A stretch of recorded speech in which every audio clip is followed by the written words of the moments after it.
Hello guys, कैसे हो आप लोग। देखो, हम लोगों ने पिछली क्लास जो थी उस पिछली क्लास में माइक्रो बॉडीज यानी सूक्ष्म काय के बारे में बात करी और राइबोसोम के बारे में बात करी। दोनों के दोनों जो होते हैं यानी यूजुअली क्या होता है कि जो सूक्ष्म काय जो होता है वो तो झिल्ली युक्त कोशिकांग होता है और उसके बाद राइबोसोम जो हम लोगों ने पढ़ा तो राइबोसोम जो होता है वो झिल्ली रहित कोशिकांग होता है। और इसी झिल्ली रहित कोशिकांग की जो सीरीज है उसमें हम आगे नई कोशिकांग के बारे में बात करते हैं। तो आज का हमारा कोशिकांग है तारक काय। देखो, तारक काय की बात करते हैं तो तारक काय को इंग्लिश में बोला जाता है सेंट्रियोल। ठीक है, सबसे पहले बात करते हैं इसके खोजकर्ता की। तो उसकी जो खोजकर्ता थे वो थे बेंडेन। तो बेंडेन इसकी खोज करी और ये तारक काय जो नाम दिया यानी सेंट्रियोल जो नाम दिया वो दिया बावेरी ने।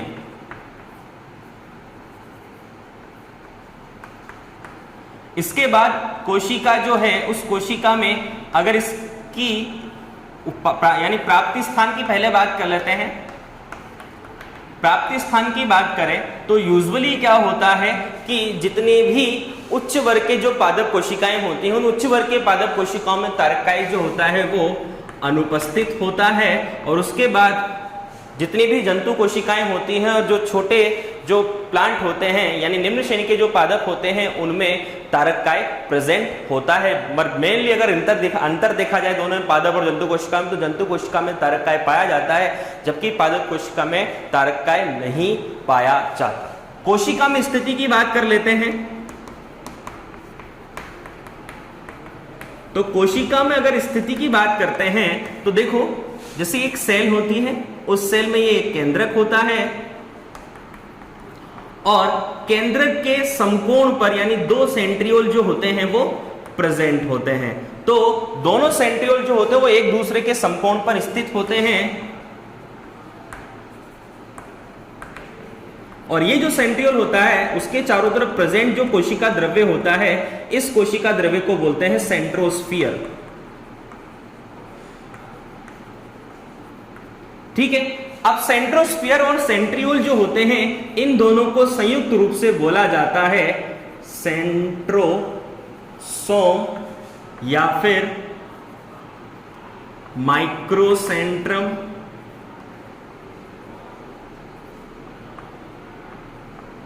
या फिर इसे बोलते हैं डिप्लोसोम। ठीक है, चलिए आगे बात कर लेते हैं। अब कोशिका की स्थिति के बाद इसकी संरचना की बात करते हैं। तो संरचना बहुत ज्यादा इंपॉर्टेंट होती है। यूजुअली इसमें मध्य में एक छड़नुमा संरचना पाई जाती है जिसे सेंट्रल छड़ या केंद्रीय छड़ कहा जाता है और इस केंद्रीय छड़ से विशेष प्रकार के 9 तंतु निकलते हैं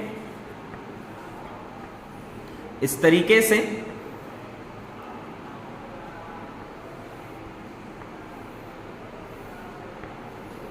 और हर तंतु से 3-3 के समूह में यानी 3-3 जो सूक्ष्म नलिकाएं होती हैं उन 3-3 के 9 समूह इससे जुड़े रहते हैं। तो 3-3 सूक्ष्म नलिकाओं के जो 9 समूह होते हैं वो इस केंद्रीय छड़ नामक संरचना से जुड़े होते हैं। और उसके बाद ये जो केंद्रीय जो छड़ होती है इस केंद्रीय छड़ की अगर व्यास की बात करें तो 25 एंगस्ट्रॉम इसका व्यास होता है और जो सूक्ष्म नलिकाएं जो होती हैं इन सूक्ष्म नलिकाओं का जो व्यास होता है वो 250 एंगस्ट्रॉम होता है। और हर जो त्रिक समूह जो होता है हर त्रिक समूह की पहले नंबर की जो सूक्ष्म नलिका होती है वो दूसरे त्रिक समूह के तीसरे नंबर की जो सूक्ष्म नलिका होती है उससे जुड़ी होती है। तो जिसे इसको जोड़ते हैं तो देखो, ये पहले नंबर की तीसरे नंबर से, पहले की तीसरे से, पहले की तीसरे से, पहले की तीसरे से, पहले की तीसरे से, पहले की तीसरे से, पहले की तीसरे से और उसके बाद पहले की तीसरे से। इस तरीके से ये जो गाड़ी का जो पहिया होता है उस गाड़ी के पहिए की जैसे संरचना में ये दिखाई देती है। तो ये जो संरचना होती है तारक काय की संरचना होती है, आंतरिक संरचना। अब यूजुअली तारक काय जो होता है उसमें डीएनए और आरएनए प्रेजेंट होता है। इसका मतलब इसमें प्रतिकृति जो होती है उस प्रतिकृति की क्षमता पाई जाती है। तारककाय के कार्यों की अगर बात करते हैं तो तारककाय का पहला कार्य तो होता है कोशिका विभाजन के समय विभाजन के तल का जो निर्धारण किया जाता है, वो विभाजन के तल का निर्धारण कि किस तल से कोशिका को विभाजित होना है। जैसे मान लो ये सपोज कोई कोशिका है, या फिर जैसे डायग्राम में देखते हैं सपोज ये कोशिका है, इसको इस तल से विभाजित होना है या इस तल से विभाजित होना है या इस तल से विभाजित होना है, तो जिस भी तल से इसको विभाजित होना हो तो उस सभी तल का विभाजन का जो तल होता है उसका निर्धारण कौन करता है? तारककाय। जैसे देखो अगर ये इस साइड है तो विभाजन ऐसे होगा, इस साइड है तो विभाजन ऐसे होगा, तो ये इस चीज से डिफाइन हो जाता है। इसके बाद हम बात करें तो ये जो दोनों तारक केंद्र जो होते हैं वो अपने लंब अक्ष के सापेक्ष एक दूसरे के समकोण पर स्थित होते हैं, और तारककाय का जो मेन वर्क जो होता है वो विभाजन के तल का निर्धारण करना ही होता है। और इन तर्कों यानी जो तारककाय के विभाजन से तर्कोतंतु जो होते हैं उनका निर्माण होता है, और ये तर्कोतंतु में संकुचन से जो गुणसूत्र होते हैं वो विपरीत ध्रुव की ओर चले जाते हैं। इसीलिए इसको एक चीज यानी एक टर्म और बोली गई है, इसे कोशिका केंद्रक भी कहा जाता है। तो ये ध्यान रखें, यानी सेल न्यूक्लियस या कोशिका केंद्रक जो होता है वो तारककाय को कहा जाता है। चलिए आगे बात कर लेते हैं अगले कोशिकांग की। तो अगला कोशिकांग है वैक्यूल, और वैक्यूल की बात करते हैं, रिक्तिका की बात करते हैं। तो रिक्तिका जो होती है, जितनी भी विभाजनशील कोशिकाएं जो होती हैं, चाहे वो पादप की हो चाहे वो जंतु की हो, तो पादप और जंतु की विभाजनशील जो कोशिकाएं होती हैं उनमें रिक्तिका जो होती है वो एब्सेंट होती हैं यानी उपस्थित होती हैं। और उसके बाद जितनी भी कोशिकाएं जो परिपक्व कोशिकाएं होती हैं, चाहे वो पादप की हो चाहे वो जंतु की हो, उन सब में रिक्तिकाएं पाई जाती है। पादप कोशिका में रिक्तिका का आकार बड़ा होता है, जबकि जंतु कोशिका में रिक्तिका का आकार बहुत छोटा होता है, किसी किसी में तो वो नहीं भी पाई जाती। अगर आगे बात करते हैं जो रिक्तिका जो होती है उसकी संरचना की बात करें, रिक्तिका के चारों ओर झिल्ली पाई जाती है जिसे टोनोप्लास्ट कहा जाता है। और ये जो टोनोप्लास्ट जो होती है इसके भीतर भरा हुआ जो द्रव्य होता है, इस द्रव्य को कोशिका रस कहा जाता है। कोशिका रस या इंग्लिश में सेल सेप बोला जाता है। आगे बात करते हैं तो उसमें जितने भी खनिज लवण होते हैं, जल होते हैं, विटामिन होते हैं, उपापचय पदार्थ होते हैं, वो सब इसमें फिल होते हैं। और उसके साथ साथ कुछ विशेष प्रकार के जो वर्णक अणु जो होते हैं वो भी इसमें पाए जाते हैं। सपोज जैसे वर्णक अणु की बात करें तो एंथोसाइनिन, और एंथोसाइनिन के साथ साथ एंथोक्लोर।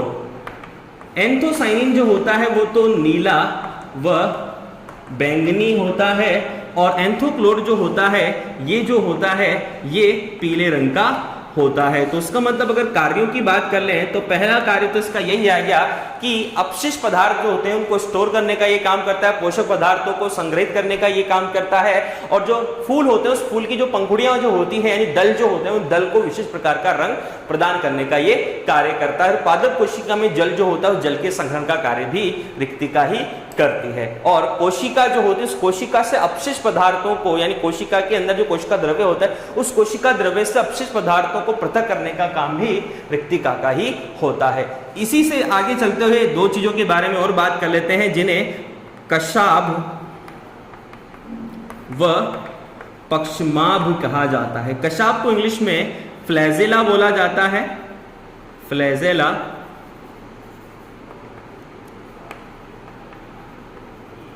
और पक्षमाभ जो होता है उसे सीलिया बोला जाता है।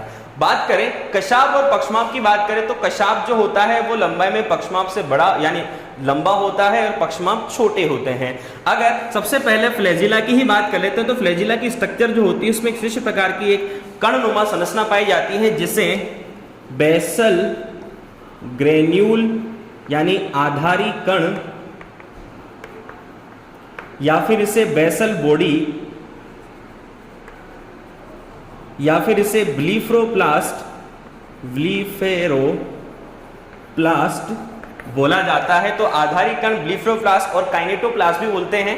तो ये जो आधारिक कर्णनुमा जो संरचनाएं होती है, इससे इस कशाब का विकास होता है जो चाबुक समान पाई जाती है। और ये जो कशाब जो होती है, इस कशाब की अगर संरचना की बात करें तो ये कशाब की संरचना जो होती है उसमें वही 3-3 के समूह, यानी 3-3 की जो सूक्ष्म नलिकाएं होती है, 3-3 के ग्रुप में जो सूक्ष्म नलिकाएं होती है 9 समूहों में पाई जाती है, बीच में सेंट्रल केनाल पाई जाती है। सेम टू सेम सेंट्रियोल की जैसी संरचना इसकी पाई जाती है। यानी जो कशाब होता है, जैसे कशाब जो होता है वो ऐसा होता है, जो पक्षमार्ग जो होते हैं वो ऐसे होते हैं, तो उसकी जब आंतरिक संरचना देखी जाती है तो वो इस तरीके की दिखाई देती है। तो ये कशाब से रिलेटेड है। पक्षमार्ग की बात कर लेते हैं। तो पक्षमार्ग की जो संरचना अगर देखी जाती है तो पक्षमार्ग में 11 सूक्ष्म नलिकाएं पाई जाती हैं और इसका विकास भी वही बेसल ग्रेन्यूल या बेसल बॉडी या ब्लीफरोप्लास्ट से होता है। और ये जो 11 जो सूक्ष्म नलिकाएं होती हैं, इनमें से 9 तो द्विलक की फॉर्म में होती हैं और 2 जो होती हैं वो एकल अवस्था में होती हैं। अगर संरचना बनाएं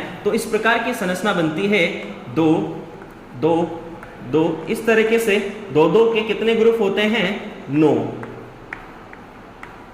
और बीच में 2 होती हैं। तो 9 + 2 व्यवस्था इस पक्षमार्ग की आंतरिक संरचना में पाई जाती है।